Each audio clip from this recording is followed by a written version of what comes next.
At 62, you think you know your own blood. You think the people sitting at your Thanksgiving table, laughing over wine and sharing childhood memories, are the ones who will catch you when you fall. You never expect them to be the ones pushing you toward the edge. Welcome back to Silent Family Revenge. Before we dive into tonight's story, a quick reminder. This is a dramatized narrative inspired by the very real dynamics of family, trust, and ultimate betrayal. While the names and faces are fictional, the lessons about protecting yourself are entirely real. If you've ever trusted the wrong person, leave a comment below and let me know you're watching. Let's begin. It had been exactly 11 months since my husband, Arthur, died of a sudden massive heart attack. 11 months of waking up to a cold, empty bed.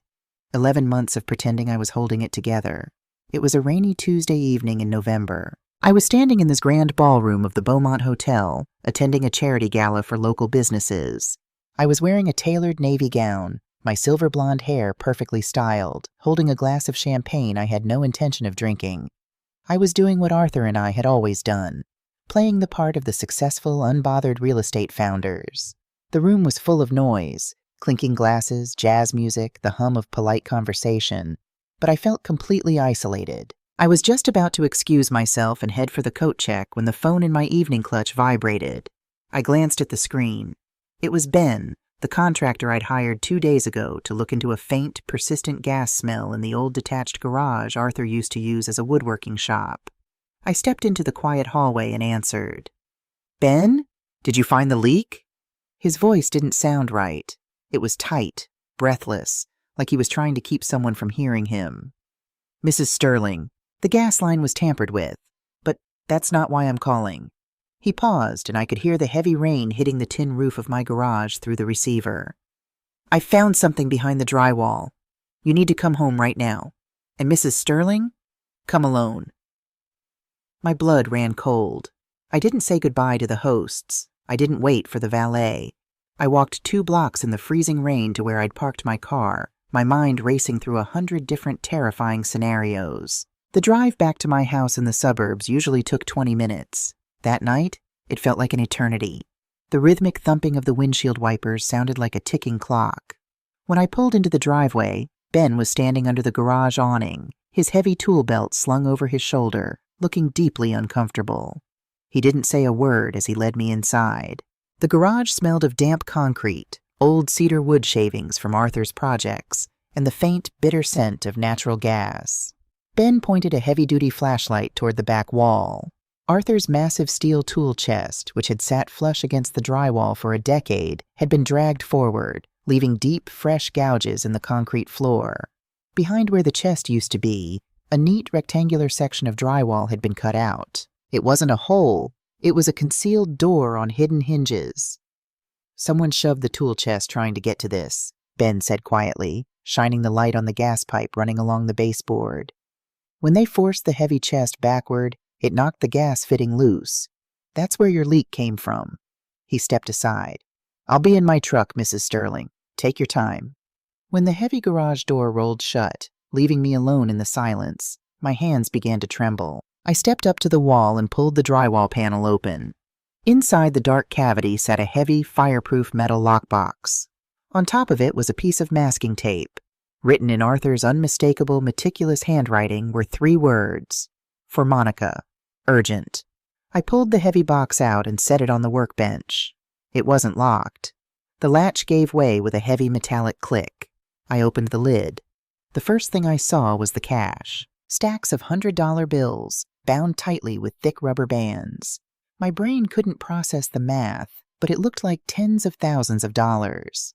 Beneath the money lay a black encrypted USB drive, and right in the center, folded neatly, was a letter written on Arthur's personal stationery.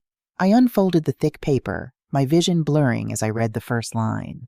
"My dearest Monica, if you are reading this, I am gone, and I failed to finish what I started. I am so sorry I kept this burden from you." I gripped the edge of the workbench to steady myself. "Your sister Clara has been stealing from our company for the past 4 years. By my calculations, she has embezzled over $500,000 using a shell company." I confronted her. "I gave her time to quietly return the funds because I could not bear to break your heart and destroy your family." But she didn't stop. She escalated. Everything you need to put her away is on the USB drive. The paper slipped from my fingers and fluttered to the floor. Clara, my baby sister. The woman who brought me casseroles when Arthur died. The woman who sat in my living room crying on my shoulder, telling me we only had each other now. She had stolen $500,000 from the business I built from the ground up. Arthur knew. He carried that toxic secret alone to protect me, and it ate him alive. A wave of nausea hit me, followed by a surge of white-hot anger. I reached into the box to pull out the USB drive, but as I did, my hand knocked over one of the thick stacks of cash. The stack hit the concrete floor. The rubber band snapped. The bills scattered across the dusty ground, revealing a folded, official-looking document that had been wrapped tightly inside the money. I knelt down and picked it up. It was a copy of my life insurance policy, a massive policy Arthur and I had taken out years ago, intending to leave the payout to our favorite local charities. But as my eyes scanned the beneficiary section, the air left my lungs. The primary beneficiary was still listed as Arthur, but the secondary beneficiary, the one who would inherit everything if Arthur was already dead, had been changed. Printed clearly on the line was the name, Clara Vance. Next to it was a signature authorizing the change. It was my signature. The loop of the M, the sharp finish of the A. It looked exactly like my handwriting. But I had never signed this paper in my life. Clara hadn't just stolen our money. She had meticulously forged my signature to reroute my life insurance to herself. She wasn't just preparing a golden parachute for her embezzlement. She was preparing for the day I disappeared. I stood in the freezing, damp garage with my forged life insurance policy in one hand and my dead husband's encrypted USB drive in the other. The rain was coming down harder now, hammering against the aluminum garage door like a warning. Clara hadn't just stolen our money. She had paved the road for my funeral, ensuring she would walk away wealthy when I was gone. I couldn't stay in that garage another second. I gathered the lockbox, the cash, the forged policy, and Arthur's letter, shoving them all into my heavy canvas tote bag. I ran through the rain into the house, locking the deadbolt behind me, and immediately pulled out my phone. I didn't call the police. Not yet. I didn't know who else was involved, and I needed to see exactly what Arthur had found before I tipped my hand. I dialed Diane. We had been best friends for 40 years, since we were both 22 and waitressing at a diner downtown, dreaming of bigger things. She was a no-nonsense, fiercely loyal woman who now ran her own accounting firm. If anyone could help me navigate this nightmare, it was her. She answered on the second ring, her voice thick with sleep. "Monica, it's almost midnight. Are you okay?" "I need you," I whispered, my voice finally cracking. Arthur left a lockbox behind the garage wall. Clara's been stealing from us, and she forged my signature on my life insurance." I heard the sound of rustling bedsheets on the other end. "Lock your doors. Put on a pot of coffee. I'm leaving right now." 20 minutes later, Diane was sitting at my kitchen island, still wearing her trench coat over her pajamas. Her reading glasses were pushed low on her nose as she stared at the forged insurance document. "This is felony fraud, Monica," Diane said, her voice a low, dangerous whisper. She traced the fake signature with the tip of her pen. "She scanned your real signature from an old company document, digitally altered the kerning, and printed it onto this form. It's a good fake.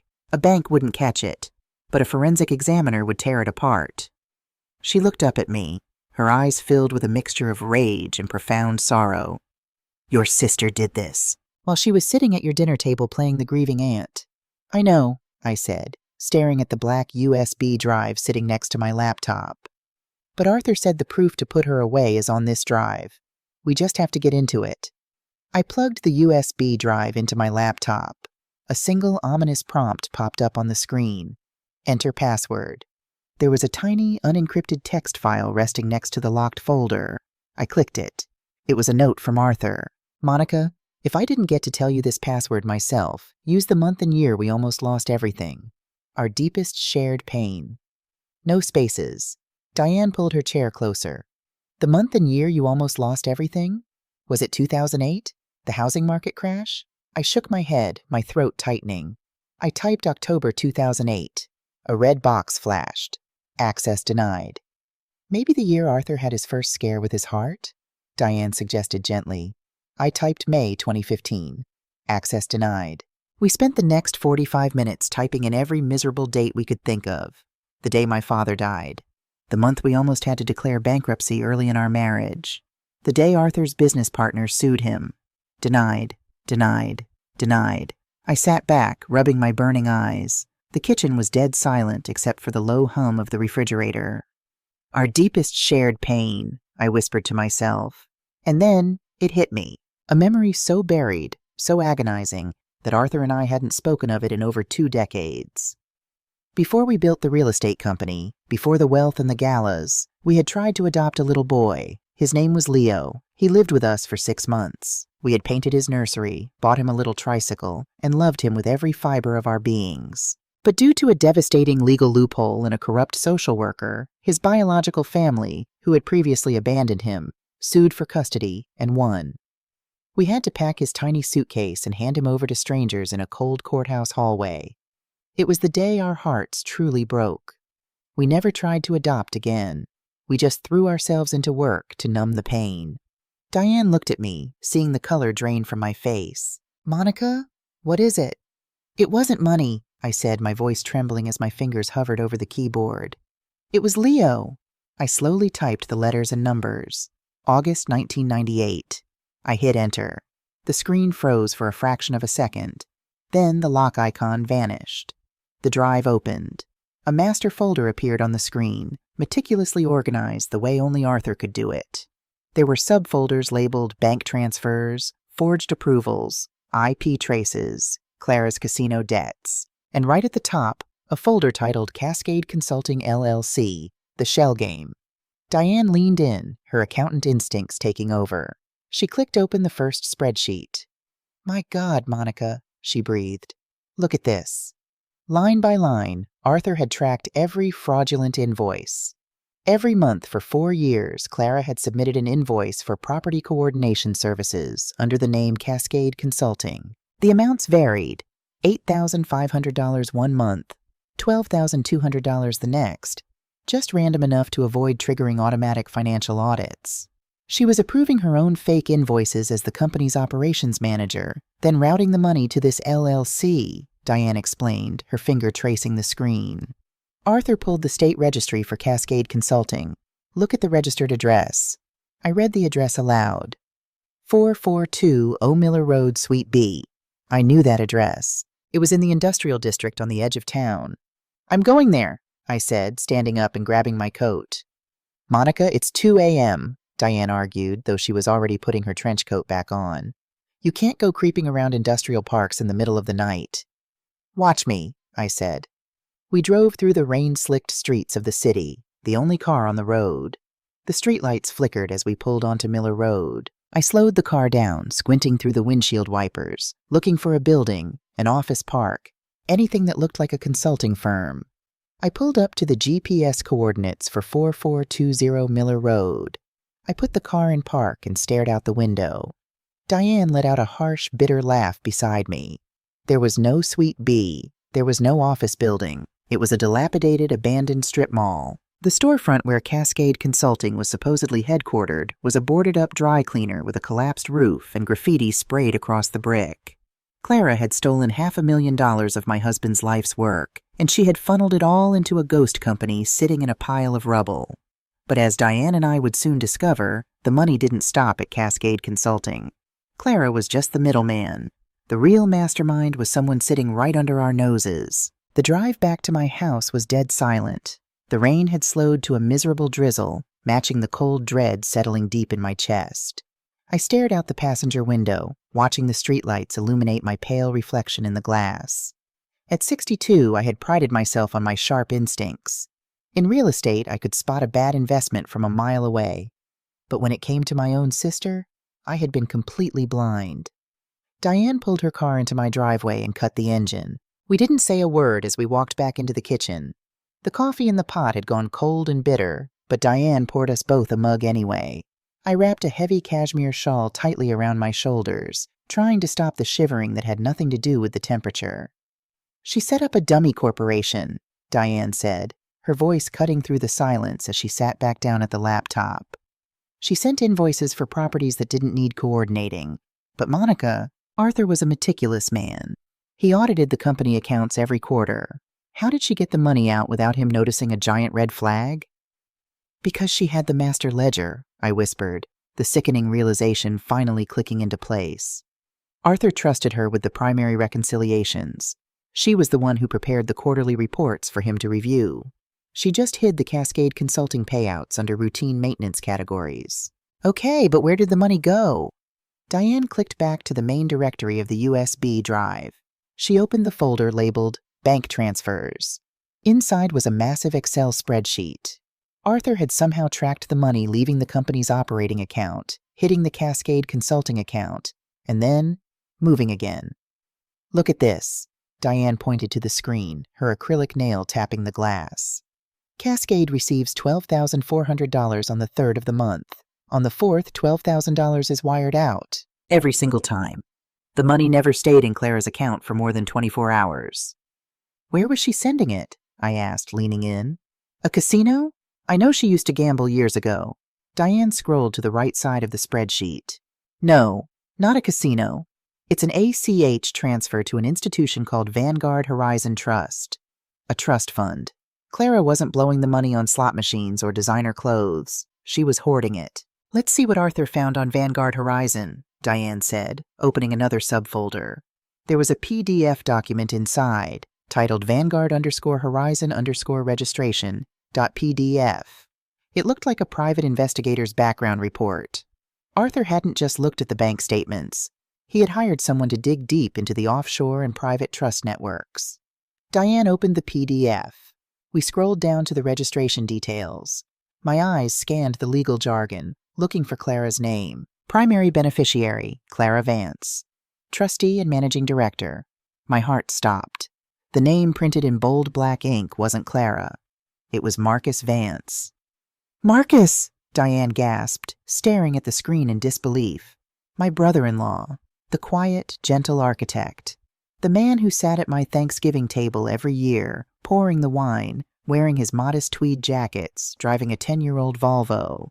Marcus, who always spoke so humbly about his mid-level salary at the architectural firm. Marcus, who played the supportive, introverted husband perfectly, letting Clara take the spotlight. A wave of dizziness hit me. I closed my eyes, and suddenly, a dozen memories from the past 4 years snapped into sharp, horrifying focus. It was Marcus who had casually suggested to Arthur that our company upgrade to a new cloud-based accounting software, the very software that made it easier for Clara to manipulate the ledgers remotely. It was Marcus who had spent a weekend helping Clara set up her secure home office network. Clara had always been terrible with money. She barely passed high school math. She didn't know how to register an LLC, secure a P.O. box, mask an IP address, and route embezzled funds into a private trust.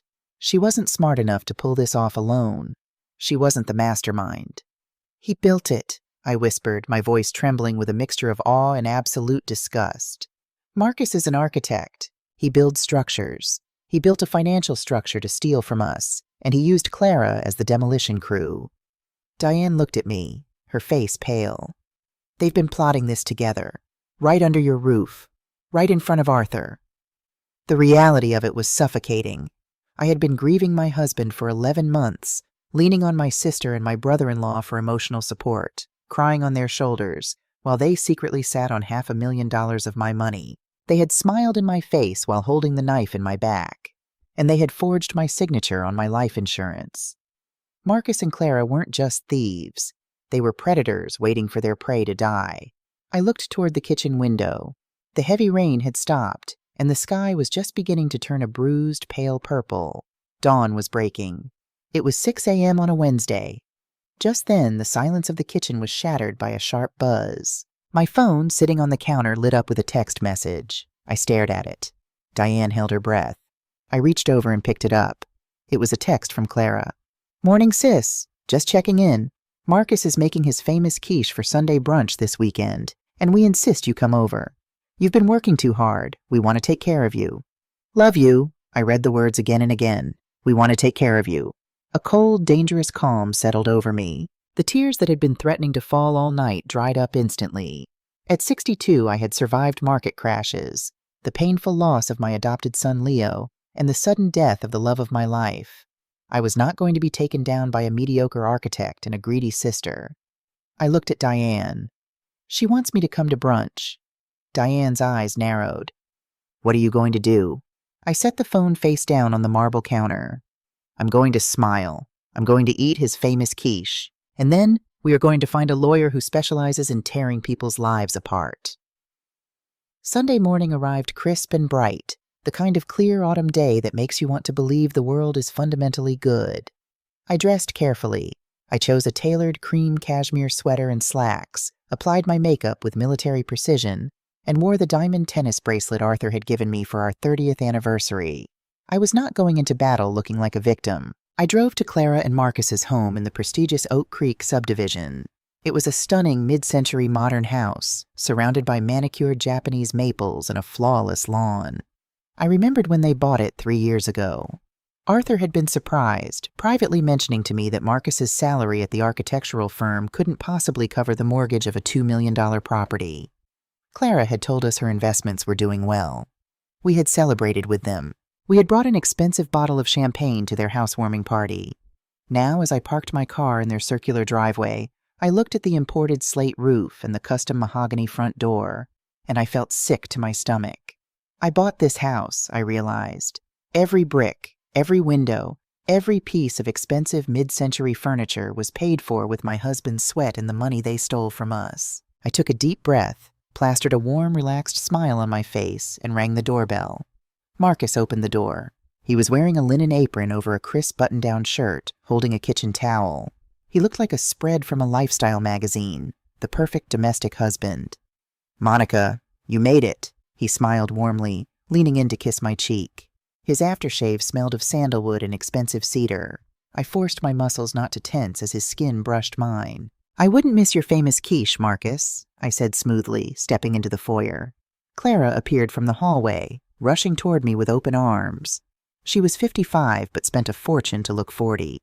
Her auburn hair was freshly blown out, her nails perfectly manicured. She wrapped her arms around me and squeezed tight.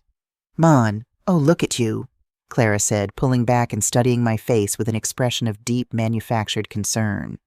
"You look so tired, sweetie. Are you sleeping? You have dark circles under your eyes." "I'm just working late," I lied smoothly. "Year-end tax preparations." "Well, today is about relaxing," Marcus said, gesturing toward the dining room. "Come sit. I just pulled the pastry out of the oven." I sat at the head of their beautiful oak dining table.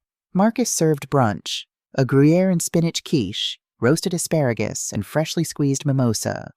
It was a flawless meal. I took a bite, chewed slowly, and swallowed. It tasted like ash in my mouth, but I smiled and complimented his cooking. For the first 20 minutes, we made small talk. The weather, the neighborhood association, Marcus's latest commercial design project. I watched them interact. They were seamless. A perfectly synchronized team of predators. Then Clara set her fork down and let out a soft, theatrical sigh. "I didn't want to bring up business today, Monica," Clara began, her voice dropping to a soft, hesitant register. "But I really think we need to talk." I took a sip of my mimosa, keeping my eyes locked on hers. "Talk about what, Clara?" "The bank called me on Friday afternoon," she said, looking at Marcus for support. Marcus nodded gravely. "They said you missed a critical signature on the quarterly operational filings. The transfer was frozen for 48 hours. I had to rush over to the branch to sort it out." I didn't blink. I knew exactly what she was talking about. I had signed that document on Wednesday morning and left it in the outbox. Clara had deliberately removed the signature page before submitting it. "I'm sorry to hear that," I said evenly. "I suppose it slipped my mind." "That's not all, Mon," Clara continued, reaching across the table to place her hand over mine. Her skin felt like ice. "Last week you called me in the middle of the afternoon and asked me to pull the vendor files for the Miller Street property. But, Monica, we sold the Miller property 2 years ago." My blood ran cold. It was a complete fabricated lie. I had never made that phone call. "Did I?" I asked, feigning confusion. "You did," Marcus chimed in, his voice dripping with gentle paternal concern. He leaned forward, looking at me with sympathetic eyes. Clara was very worried. She came home in tears. "Monica, grief does terrible things to the mind. The brain fog, the exhaustion. Arthur's passing was a traumatic shock. It's too much for one person to carry alone. I looked back and forth between the two of them. They were setting a stage. They were building a narrative. Clara squeezed my hand. We love you, Monica. You've been the strong one for so long. But you're making mistakes at the office. Expensive mistakes. Marcus and I think it's time you took a step back. A step back, I repeated, letting the words hang in the air. Just temporarily, Marcus reassured me quickly. You need rest. Real rest. You could take a 6-month sabbatical, go to Tuscany, go to the coast. Let Clara handle the day-to-day operations as managing director. And to make it easier, Clara added smoothly, we could draft a limited power of attorney, just for the business and the major medical decisions, in case the stress causes an episode. That way, if you forget to sign something, or if you get confused again, I can step in and protect the company. Protect Arthur's legacy. The air in the dining room felt suddenly very thin. The forged life insurance policy wasn't just a contingency plan in case I died. It was part of a much larger, much darker strategy. They weren't just content with skimming $500,000 off the top. They wanted the whole pie. They were planting seeds of my mental decline so they could legally declare me incompetent. If I signed a power of attorney, Clara would have the legal right to drain every account, sell the company, and put me in a care facility. They were trying to erase me while I was still breathing. I looked at my sister. Her eyes were wide, innocent, brimming with fake tears. She looked like a saint trying to save her poor, grieving, senile sister. I slowly pulled my hand out from under hers. That is a very generous offer, Clara, I said, my voice steady, betraying absolutely none of the violent rage boiling in my chest. I appreciate how much you both care about me. Let me think about it. Marcus smiled, looking relieved. Take all the time you need, Monica. We just want you safe. I stayed for another 20 minutes, drinking my coffee, pretending to be a woman slowly losing her grip on reality. When I finally stood up to leave, they walked me to my car. Clara hugged me again. Marcus kissed my cheek. I got into my Mercedes, smiled at them through the window, and backed out of the driveway. I drove exactly 3 blocks before I pulled over to the side of the road. I put the car in park, gripped the leather steering wheel, and let out a scream of pure, unadulterated fury. When my breathing finally slowed, I picked up my phone. I didn't call Diane. I called Harrison Vance. He was the most ruthless corporate litigator in the city, a man who specialized in white-collar crime and hostile family takeovers. Harrison, I said when he answered. It's Monica Sterling. I need an appointment first thing Monday morning, and I need you to clear your schedule. We're going to war. Monday morning at 8 a.m. sharp, Diane and I walked into the downtown offices of Vance & Associates. Harrison Vance was a shark in a custom-tailored Tom Ford suit. He was 65, had silver hair swept back from a sharp widow's peak, and possessed a reputation for destroying corporate raiders before breakfast. He didn't handle standard family law. He handled financial massacres. I sat across from him and slid Arthur's USB drive, the forged life insurance policy, and the printed ledgers across the polished mahogany table. For 45 minutes, the room was dead silent. Harrison read through the documents, his eyes tracking line by line, his expression completely unreadable. Diane sat beside me, her arms crossed tight against her chest. Finally, Harrison set the forged policy down and leaned back in his leather chair. A slow, dangerous smile spread across his face. Monica, he said, his voice a low rumble. Your brother-in-law is a very organized man, and that is going to be his complete undoing. They tried to convince me I was losing my mind yesterday, I said, my voice cold and flat. They brought up mistakes I never made. They suggested a power of attorney. Clara wants to take over as managing director. Harrison nodded, steepling his fingers. Classic hostile takeover via incapacitation. If they get you to sign a durable power of attorney, they don't even need the forged life insurance policy. They can drain your liquid assets, take out leverage against your properties, and stick you in an assisted living facility by Christmas. It's disgusting. But legally, it leaves a massive paper trail. He pressed a button on his intercom. Bring in the forensic team. We have a live one. Within 10 minutes, 3 junior associates and a forensic accountant were in the room, mirroring Diane's spreadsheets onto the large wall monitor. They began tracing the money from our company operating account through Clara's fake Cascade Consulting LLC and into Marcus's Vanguard Horizon Trust. We need to see where the money went after it hit Marcus's trust, Harrison ordered, pointing his pen at the screen. An architect with a $2 million house and a wife who doesn't work? They're living beyond their means, but $500,000 over 4 years leaves a footprint. Pull the outflow distributions from the Vanguard account. The forensic accountant's fingers flew across the keyboard. Lines of data populated the screen. Most of the funds are locked in high-yield mutual funds under Marcus's name, the accountant reported. But there's a recurring outflow. An automatic ACH transfer is triggered on the 15th of every single month, exactly 5 days after the embezzled funds hit the trust. How much? Diane asked, leaning forward. $5,000 flat, the accountant said. Every month for the past 2.5 years. It's being routed to a personal checking account at a local credit union. I frowned. Are they paying off a silent partner? A blackmailer? Let's find out, Harrison said. Run the routing number. Pull the name on the receiving account. We sat in silence as the system queried the banking database. A loading wheel spun on the massive screen. At 62 years old, I thought I had exhausted my capacity for shock. I thought Clara and Marcus were the absolute bottom of the barrel. But when the name finally flashed across the monitor in bold black letters, all the air left my lungs. Account holder, Margaret E. Sterling. My mother. Diane gasped, her hand flying to her mouth. Monica! I stared at the screen, my vision tunneling. Margaret, my 82-year-old mother. The woman who lived in an upscale, gated retirement community, a condo that I had paid the down payment for. The woman I called every Sunday evening. Harrison, I whispered, my voice sounding like it belonged to a stranger. Are you absolutely sure? Harrison's face softened for a fraction of a second, a rare display of pity. The account matches her social security number, Monica. Your mother has been receiving $5,000 a month in stolen funds for 2.5 years.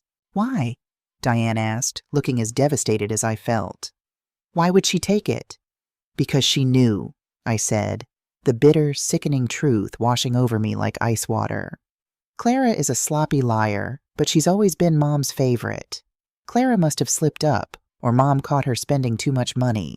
Mom found out she was stealing from me, and instead of telling me, instead of warning Arthur, she took a cut, Harrison finished quietly. Hush money. I didn't wait for Harrison to finish drafting the legal complaints. I walked out of the office, got into my car, and drove straight to the Whispering Pines retirement community. I bypassed the front desk, took the elevator to the 4th floor, and used my spare key to open the door to Unit 402. The condo smelled of expensive lavender potpourri and fresh Earl Grey tea. My mother, Margaret, was sitting in her plush armchair by the window, wearing a silk robe, reading a novel. She looked up, her face breaking into a delighted smile. Monica, darling, what a surprise. I wasn't expecting you until... I didn't say a word.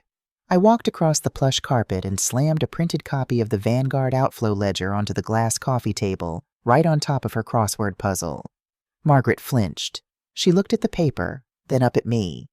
What is this? She asked, her voice wavering slightly. That is a record of your silence, Mother, I said, my voice trembling with a rage so profound it shook my bones.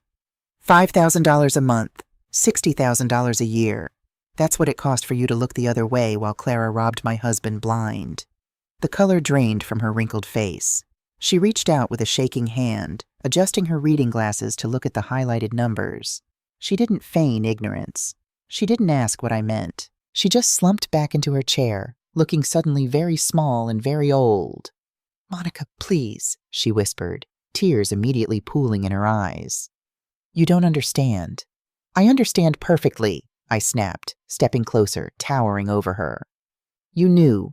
For 2.5 years you sat at my Thanksgiving table. You ate the food Arthur paid for. You let me cry on your shoulder at his funeral. And you knew your other daughter was draining our life savings. I was in debt, Margaret cried out, burying her face in her hands. The credit cards, the medical bills. You know how expensive this place is. I didn't want to ask you for more money. You and Arthur had already done so much. Clara came to me. She said she was taking a little off the top from the company. Just a little bonus she felt she was owed. She embezzled $500,000, Mom, and she forged my signature on my life insurance policy. Did you know about that too? Did you know she was planning to cash in on my death? Margaret gasped, her head snapping up. No, I swear to God, Monica, I didn't know that. She just said she was taking a little bit of the profits. You had so much, Monica. Your business was booming. Clara has always struggled. Marcus's salary wasn't enough for the life they wanted. I thought you wouldn't even notice it was gone. I stared at the woman who gave birth to me. I looked at her expensive silk robe, the designer lamp on her side table, the comfortable life she bought with my betrayal. You justified it, I sadly said, my voice dropping to a dead, hollow whisper. Because I worked hard and built a fortune, you decided it was okay for Clara to steal it. You sold me out for $5,000 a month. I'm your mother, she sobbed, reaching for my hand.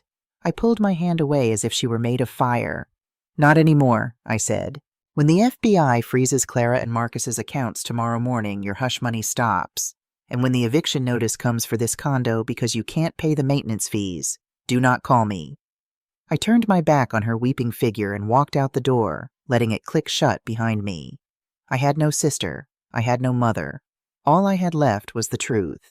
But as I would soon discover back at Harrison's office, the truth was far uglier than stolen money. There was one final folder on Arthur's USB drive, an audio file, and it was about to reveal the real reason my husband's heart stopped beating. I don't remember the drive back downtown.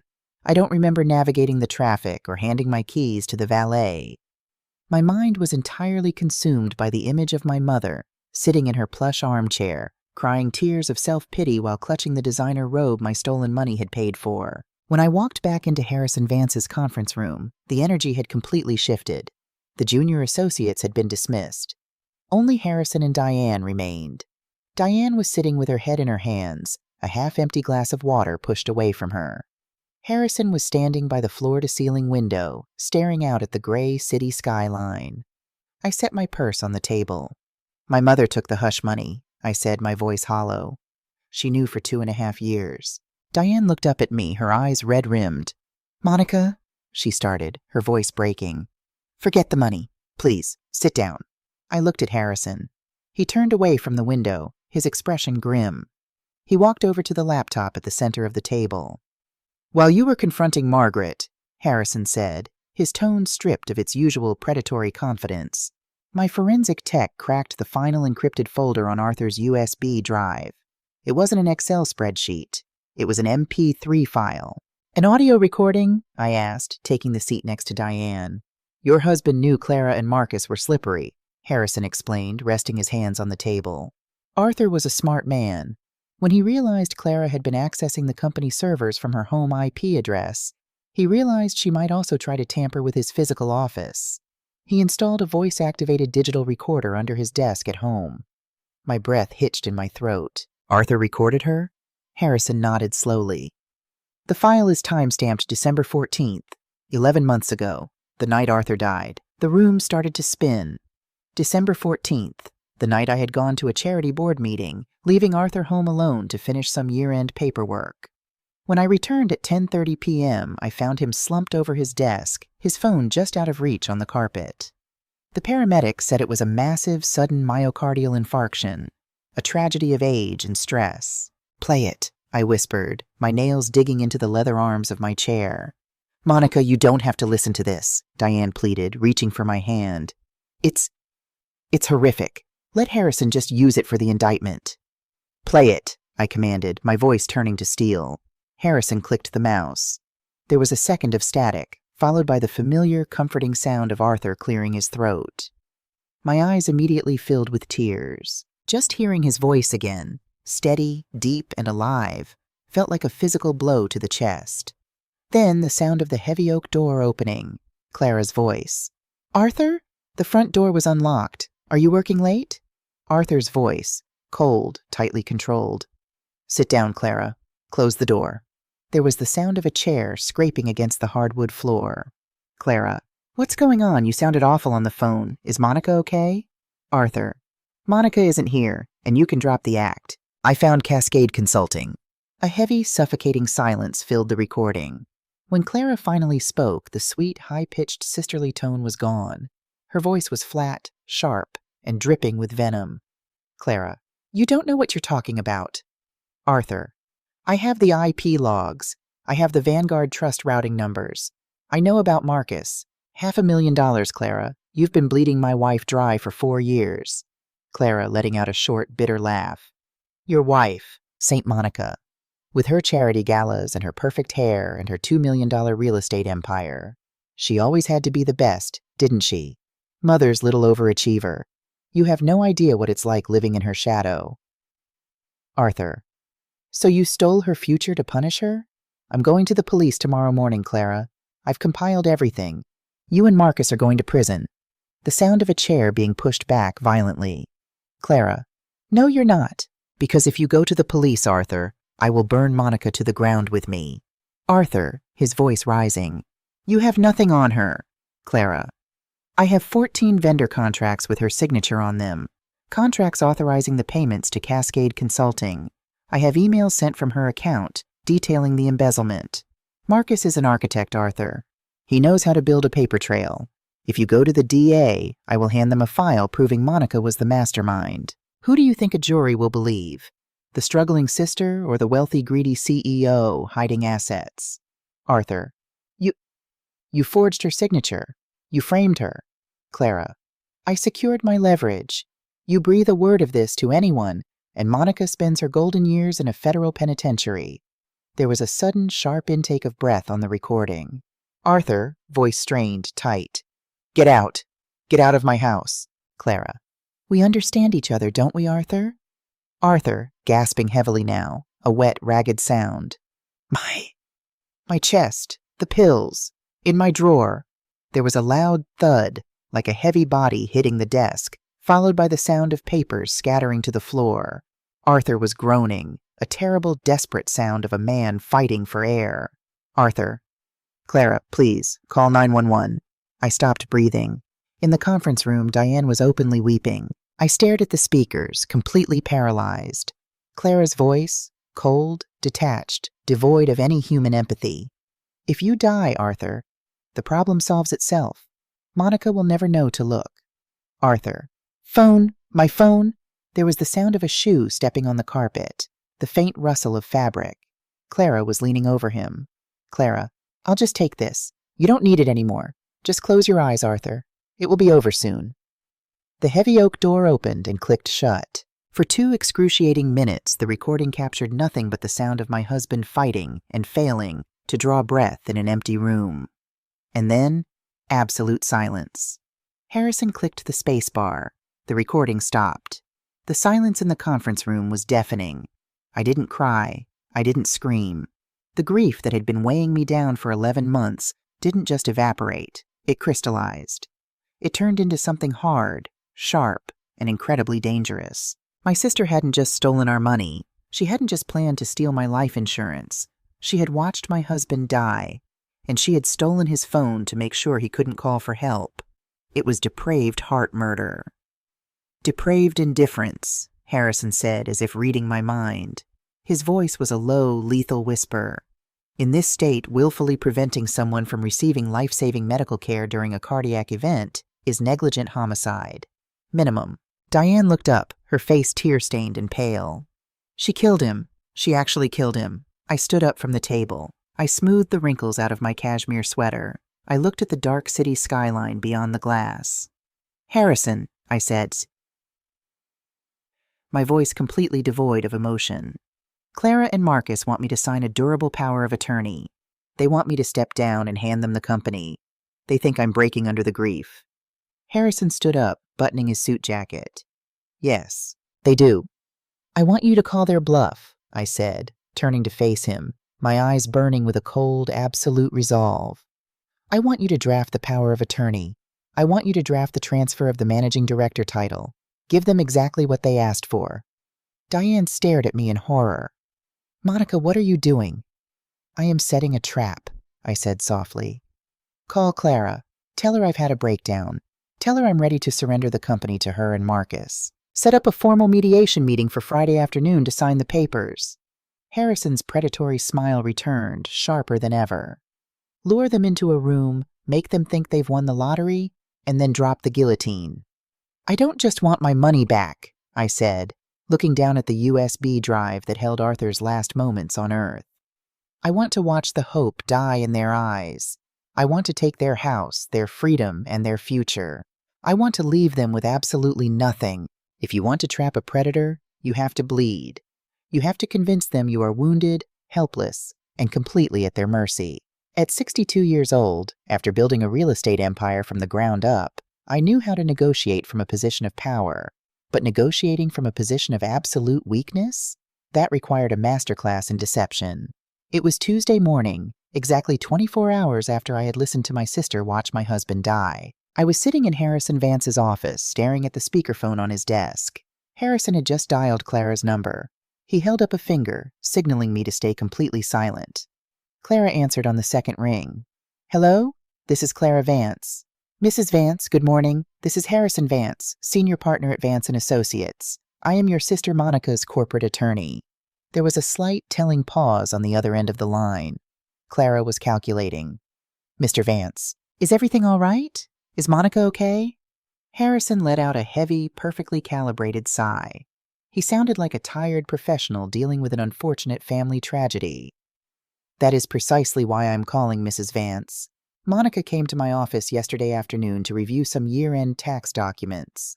During the meeting, she became highly disoriented." "Disoriented?" Clara's voice immediately pitched up into a register of extreme manufactured concern. "Oh my God, what happened?"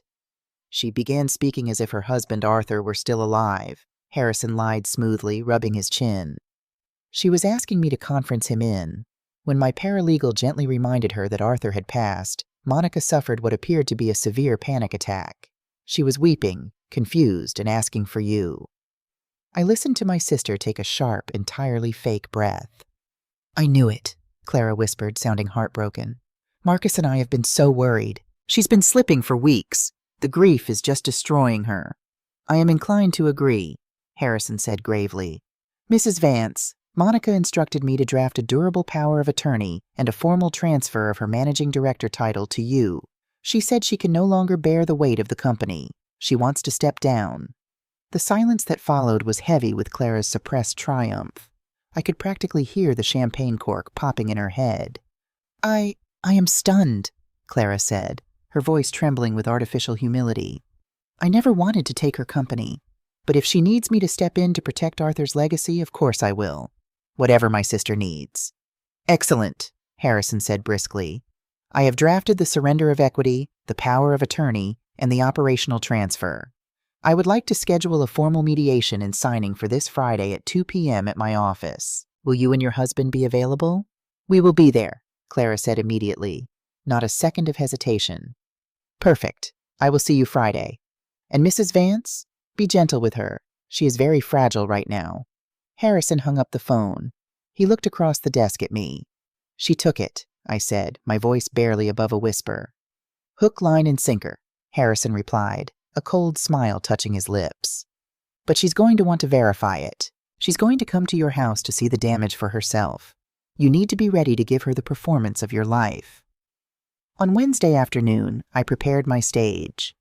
I didn't wash my silver blonde hair. I put on a thick, unflattering terry cloth bathrobe over a faded nightgown. I washed off all my makeup and rubbed the skin under my eyes until it was red and puffy. I left yesterday's coffee sitting in the pot, letting the bitter, burnt smell fill the kitchen. I scattered old, disorganized tax documents and loose photographs of Arthur across the dining room table. I made my $2 million home look like the residence of a woman who had completely given up on living. At 3:15 p.m., the doorbell rang. I waited. Let it ring a second time, then a third. Finally, I shuffled to the door, unlocking the deadbolt with trembling hands. Clara stood on the porch, holding a Tupperware container of soup. She was wearing a chic camel-colored trench coat and designer sunglasses she had bought with my money. When she saw me, her jaw actually dropped. I looked 10 years older. I looked destroyed. "Monica!" she gasped, rushing inside and setting the soup on the console table. She wrapped her arms around me. I forced my body to go limp, letting her hold my weight, fighting every primal instinct I had to wrap my hands around her throat. "Clara," I mumbled, my voice raspy and weak. "You came." "Of course I came," she cooed, stroking my unbrushed hair. "Harrison Vance called me. He told me what happened. Oh, Mon, look at you. You're exhausted." She guided me into the living room and sat me down on the sofa. Her eyes darted around the room, taking in the mess, the scattered papers, the burnt coffee smell. She was assessing the deterioration, and she was absolutely thrilled by it. "I can't do it anymore, Clara," I whispered, staring blankly at the cold fireplace. "The numbers. They don't make sense to me anymore. Arthur used to handle all of this. I keep looking for him in the office, and he's not there." Clara sat beside me, taking my hands in hers. "I know, sweetie, I know. You've been so strong for so long. But it's okay to let go now. Marcus and I are going to take care of everything." "You'll run the company?" I asked, looking at her with wide, desperate, innocent eyes. "You'll make sure the employees are paid? Arthur loved that company." "I will treat it like it's my own," Clara promised, looking me dead in the eye. It was the only true thing she had said in 4 years. "You just sign the papers on Friday, and then you can rest. You can go to that wellness retreat in Sedona we talked about. You don't have to worry about a single bank account or a single vendor ever again." She squeezed my hand, a gesture that was supposed to be comforting, but felt like a shackle snapping shut. She stayed for an hour. She cleaned up my kitchen, put her soup in the fridge, and spoke to me in the slow, loud, patronizing voice you use for a confused toddler. I sat in my armchair, nodding vacantly, playing the senile broken widow to absolute perfection. When she finally left, kissing my forehead and promising to see me on Friday, I waited until her car pulled out of the driveway. I stood up from the armchair. My posture, previously slumped and defeated, snapped instantly straight. I walked into the downstairs bathroom and looked at myself in the mirror. I looked like a ghost. I looked like a victim. I turned on the faucet and splashed freezing cold water on my face. I grabbed a towel and scrubbed the redness from my eyes. Clara thought she had won. She thought she had broken me down to my foundation, that she was going to walk into Harrison Vance's office on Friday and inherit an empire without lifting a finger. She thought I was going to hand her the keys to my life because I was too weak to hold them. She had forgotten one crucial thing. Before Arthur, before the wealth, before the charity galas, I was a 22-year-old girl working double shifts to pay her way through community college. I had fought for every single dollar, every single brick, every single breath of success I had ever achieved. I was a survivor long before Clara learned how to steal. I looked at my reflection. The silver blonde hair, the sharp, unyielding jawline, the eyes that had cried all their tears and had nothing left but fire. "Friday," I whispered to the empty house. Friday was the end of Clara Vance. Friday, 1 p.m. I stood in front of my bedroom mirror. Gone was the faded nightgown. Gone was the trembling, broken widow who had let Clara stroke her hair 2 days ago.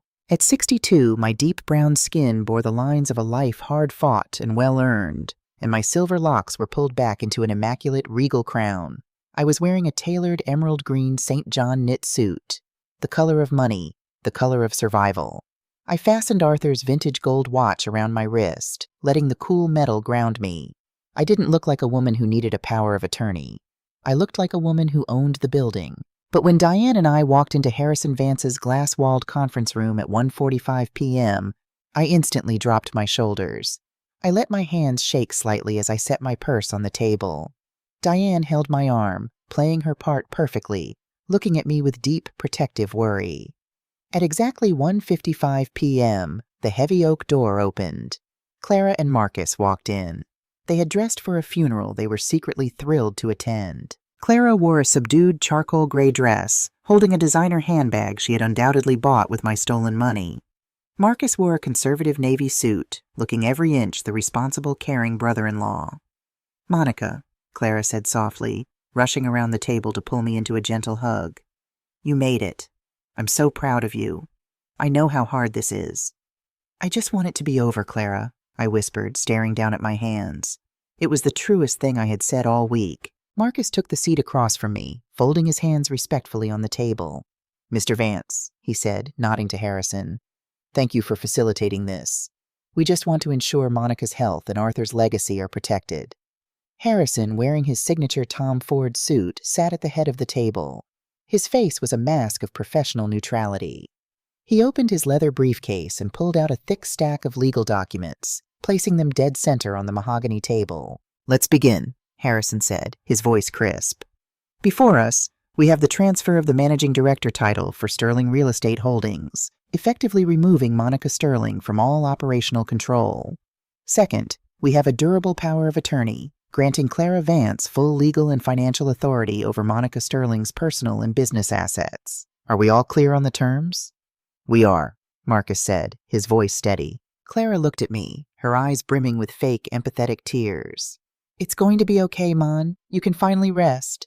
Harrison unclipped a heavy silver Mont Blanc fountain pen from his breast pocket and slid it across the polished wood. It stopped right in front of me. Sign on the dotted lines, Monica, Harrison instructed smoothly. I looked at the pen. I looked at the legal documents that would sign my life, my wealth, and my freedom over to the two vultures sitting across from me. Clara leaned forward, practically vibrating with anticipation.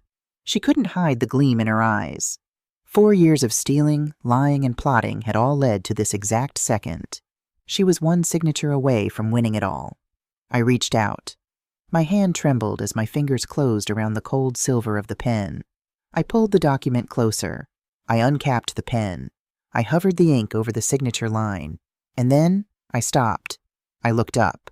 My posture, previously slumped and defeated, snapped entirely straight. The trembling in my hand vanished. The frailty in my eyes evaporated, replaced by a stare so cold and sharp that Clara physically recoiled in her chair.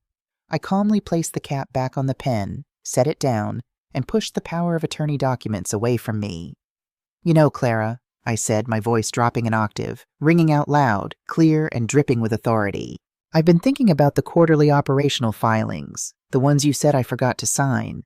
Clara blinked, her fake smile faltering. Sweetie, what are you talking about? We can talk about the filings later. Just sign the papers so you can go home and rest. But I didn't forget, Clara, I said, resting my elbows on the table and lacing my fingers together. I signed them. You removed the signature page, just like you fabricated the story about the Miller Street property. Marcus shifted uncomfortably in his chair. Monica, you're confused. The grief is confusing you. Harrison, maybe we should take a break. Sit down, Marcus, Harrison barked, his voice suddenly cracking like a whip. Marcus froze. I didn't break eye contact with my sister. I'm not confused. I have never been more lucid in my entire life. I know exactly who you are, and I know exactly what you did. Harrison reached into his briefcase again, but this time he didn't pull out a power of attorney. He pulled out 3 massive, red, heavy-duty binders. He slammed them down on the mahogany table with a sound like a gunshot. He slid the first binder across the table. It hit Marcus's folded hands. What is this? Clara asked, her voice suddenly high and thin, the panic beginning to bleed through her perfect facade. That, Harrison said, his predatory smile finally breaking across his face, is Cascade Consulting LLC. All the color instantly drained from Marcus's face. He looked at the red binder as if it were a live bomb. 52 fake invoices over 4 years, I said, my voice eerily calm as I watched them panic. A ghost company registered to a boarded-up dry cleaner in the industrial district. $500,000 funneled out of my company, approved by my own sister. Monica, I don't know what this is, Clara stammered, looking frantically at Marcus. This is a mistake. Someone must have hacked the servers. Don't insult my intelligence, Clara, I snapped, leaning forward. We have the IP logs. Every single fraudulent invoice was generated from your home network. You approved them from your laptop while sitting in your living room. We have the metadata. Marcus swallowed hard, his Adam's apple bobbing. He tried to compose himself, leaning back and attempting to use his quiet, authoritative architect voice. Monica, you're making a very serious accusation based on a misunderstanding of the corporate tax structure. If there are discrepancies, we can audit them internally. There is no need for this. Oh, we audited them, Marcus. Diane spoke up for the first time, her voice dripping with disgust. She opened the second red binder. And we didn't stop at Cascade Consulting. We followed the money all the way to the Vanguard Horizon Trust. Marcus flinched as if he had been physically struck. I looked at my brother-in-law, the quiet mastermind. You built a very clever structure, Marcus. Wash the money through Clara's fake LLC, hold it for 24 hours, and transfer it into an offshore trust in your name. You thought Arthur was too busy to notice. You thought I was too stupid to look. Clara began to hyperventilate, her chest heaving. Monica, please. And the hush money! I practically spat the words, the anger rising in my throat. $5,000 a month routed to our mother to keep her quiet. I confronted her, Clara. She sang like a canary. She gave Harrison a sworn affidavit yesterday afternoon, detailing exactly how you paid her off. Clara put her hands over her face, a choked sob escaping her lips. The immaculate, confident woman who had walked into the room 10 minutes ago was entirely gone, replaced by a terrified, cornered thief. Marcus realized the walls had closed in. He stood up, his chair scraping loudly against the floor. "We are leaving," Marcus said, grabbing Clara's arm. "We are not saying another word without our own legal counsel. This is an ambush." "Sit down, Marcus," Harrison said softly, leaning back in his chair. "Because if you walk out that door right now, the FBI agents waiting in the lobby are going to put you in handcuffs in front of the entire building." Marcus froze halfway out of his chair. "That's right," I said, staring at the man who had plotted my destruction. "We froze the trust this morning. You don't have a dime to your name. But the money isn't even the worst part, is it, Clara?" I reached into my emerald green blazer and pulled out a small black USB drive. I set it gently on the table. "We haven't even talked about December 14th, I whispered.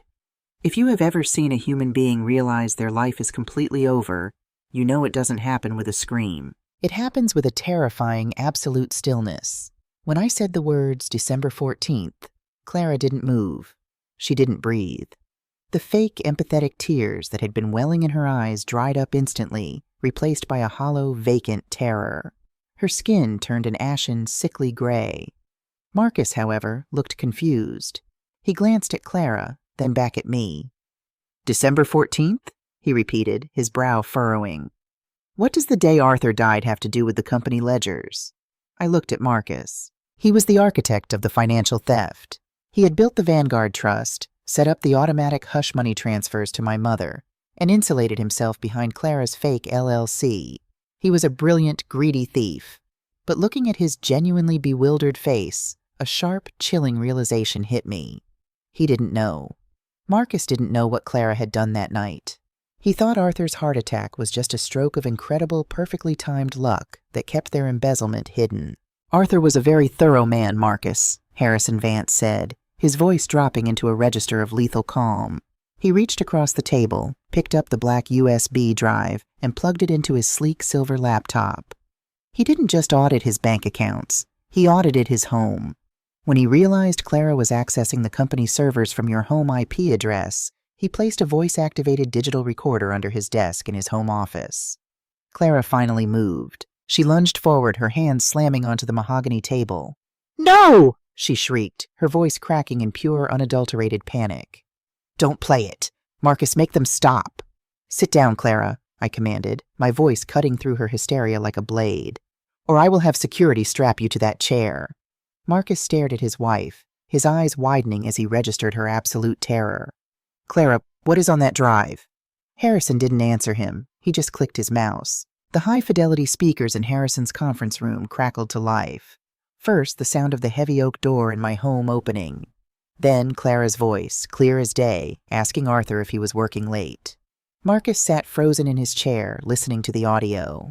As the recording played, the tension in the room grew so dense it felt hard to breathe. We listened to Arthur confront Clara about Cascade Consulting. We listened to Clara drop her sweet sisterly facade, her voice turning venomous as she admitted to the theft. We listened to her threaten to use forged documents to frame me, to send me to a federal penitentiary if Arthur dared to go to the police. Marcus's face contorted in horror. He turned to look at his wife, his mouth slightly open. You told me you were at the gym that night," he whispered. "Keep listening, Marcus," I said, my eyes never leaving Clara's weeping face. "It gets worse." The audio reached its horrific climax, the sound of Arthur gasping, the heavy thud of his body hitting the desk, his desperate, agonizing plea for her to call 911. Diane gripped my hand under the table, squeezing so hard her nails dug into my skin, tears streaming down her face. I sat perfectly still, my posture regal and unyielding, forcing myself to listen to my husband die all over again, drawing strength from his final moments. Then Clara's voice echoed through the conference room, cold and utterly detached. "If you die, Arthur, the problem solves itself. Monica will never know to look." The sound of Clara stepping closer, the rustle of fabric, her stealing his phone so he couldn't call for help. "I'll just take this. You don't need it anymore. Just close your eyes, Arthur. It will be over soon." Harrison reached out and stopped the recording. The silence that followed was suffocating. Marcus slowly pushed his chair back, distancing himself from Clara as if she were carrying a plague. He looked at her not as his wife, but as a monster he had entirely underestimated. "You killed him," Marcus breathed, his hands shaking violently. "You let him die on that floor." "I panicked," Clara sobbed, reaching out for Marcus's arm. "He was going to ruin us, Mark. He was going to take the house, the money, everything we built. I did it for us." Marcus violently snatched his arm away. "I built a tax shelter. I didn't build a murder weapon." "It's called depraved indifference, Marcus," Harrison interjected, folding his hands neatly on the table. "In this state, willfully preventing someone from receiving life-saving medical care during a cardiac event is negligent homicide. And because you are a co-conspirator in the underlying felony of the embezzlement, an ambitious prosecutor could easily charge you as an accessory after the fact." Marcus looked like he was going to be sick. He buried his face in his hands, realizing that Clara hadn't just secured their stolen money, she had secured their place in a federal prison. "You thought you were so much smarter than me," I said, my voice eerily calm, drawing Clara's tear-streaked face back to mine. "You sat at my Thanksgiving table. You let me cry on your shoulder. You tried to convince me I was losing my mind, so you could shove me into a care facility and steal the rest of my company." I reached into my emerald green blazer one last time. I pulled out the folded, official-looking document I had found wrapped inside the stacks of cash in the lockbox. I tossed it onto the center of the table. "And when shoving me into a facility wasn't fast enough," I continued, "you forged my signature on my $2 million life insurance policy, changing yourself to the primary beneficiary." Marcus's head snapped up. He stared at the life insurance policy, then looked at Clara in absolute stunned horror. "You changed her life insurance?" he asked, his voice cracking. "Clara, what were you going to do to her?" Clara couldn't answer. She was hyperventilating, her chest heaving, trapped in a corner entirely of her own making. "I didn't bring you here to negotiate a surrender of my company, Clara," I said, standing up from my chair. I looked down at them, two pathetic, greedy people whose empire of lies had just collapsed into dust. "I brought you here to look you in the eye before I take everything away from you." Harrison stood up next to me, adjusting his suit jacket. "The FBI has already frozen the Vanguard Trust, Marcus. Your personal bank accounts, your credit cards, and your equity lines of credit were suspended at 8 a.m. this morning. The deeds to your home and your vehicles have had federal liens attached to them pending a criminal forfeiture hearing." Clara fell to her knees right there in the conference room, grasping the edge of the mahogany table, weeping uncontrollably. "Monica, please," Clara begged, looking up at me, her makeup smeared across her face. "Please, I'm your sister. Don't do this. I'll give it all back. Just don't send me to prison. Please." I looked down at the woman who had shared my childhood, the woman who had watched the love of my life die on a carpeted floor. "I don't have a sister," I said coldly. I turned to Harrison. "Call them." Harrison picked up his phone and pressed a single button. "Send them up." I picked up my briefcase, linked my arm through Diane's, and walked toward the heavy oak door. I didn't look back at Clara's sobbing form on the floor, or Marcus sitting paralyzed in his chair. As Diane and I stepped out into the bright marble-floored reception area, the elevator doors chimed open. 4 federal agents in dark suits stepped out, badges clipped to their belts, carrying thick manila folders. I held the conference room door open for them. "They're right inside, officers," I said. I didn't stay to watch the federal agents put the handcuffs on my sister. I didn't need to see Marcus being read his rights, or watch them being escorted through the polished marble lobby of the building they had tried to steal from me. As Diane and I rode the elevator down to the parking garage, the silence between us wasn't heavy anymore. For the first time in 11 months, the suffocating weight that had been sitting on my chest since the night Arthur died finally lifted. I took a deep, clear breath. Justice in the real world rarely moves as fast as it does on television, but when you hand a federal prosecutor a recorded confession, IP metadata, and a neatly organized offshore trust ledger, the wheels spin incredibly fast. 6 months later, I sat in the back row of a federal courtroom. I wore my emerald green suit. Clara and Marcus had both taken plea deals to avoid a lengthy, agonizing public trial. Marcus, the brilliant architect who thought he could outsmart my husband, was stripped of his architectural license. He surrendered every dime in the Vanguard Trust, forfeited the $2 million Oak Creek home, and was sentenced to 7 years in federal prison for wire fraud, money laundering, and accessory after the fact. He filed for divorce from Clara the day after their arrest, a desperate, pathetic attempt to distance himself from her crimes. It didn't save him, but Clara's fate was sealed the moment Harrison Vance handed the district attorney that audio recording. She wasn't just facing financial crimes. The DA charged her with criminally negligent homicide. Standing before the judge in her orange jumpsuit, stripped of her designer clothes and her blowout hair, she looked small, empty.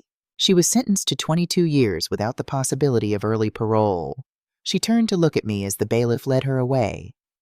I didn't smile. I didn't gloat. I just looked right through her and let the heavy courtroom doors close between us forever. And then there was my mother. Margaret never faced criminal charges. Harrison advised against it, noting her age and the difficulty of proving she knew the full extent of the felony. But the universe has its own way of balancing the scales.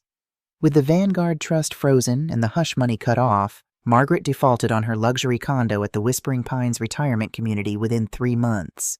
She called me twice, leaving tearful voicemails begging for a loan. I deleted them without listening to the end. She was forced to move into a modest, state-subsidized assisted living facility 2 counties over. The last I heard, she spends her days sitting in a vinyl chair in the common room, telling anyone who will listen about her successful daughter in real estate. But her successful daughter hasn't visited her in over a year. You cannot put a price tag on a mother's loyalty. But if you try, you will eventually find out exactly what it costs.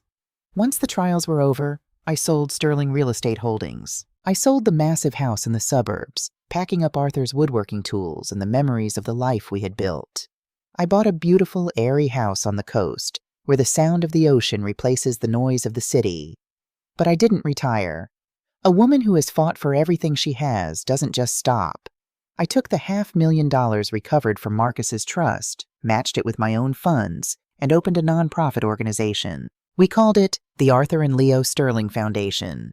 We provide free forensic accounting and aggressive legal representation for elderly men and women who are victims of financial abuse.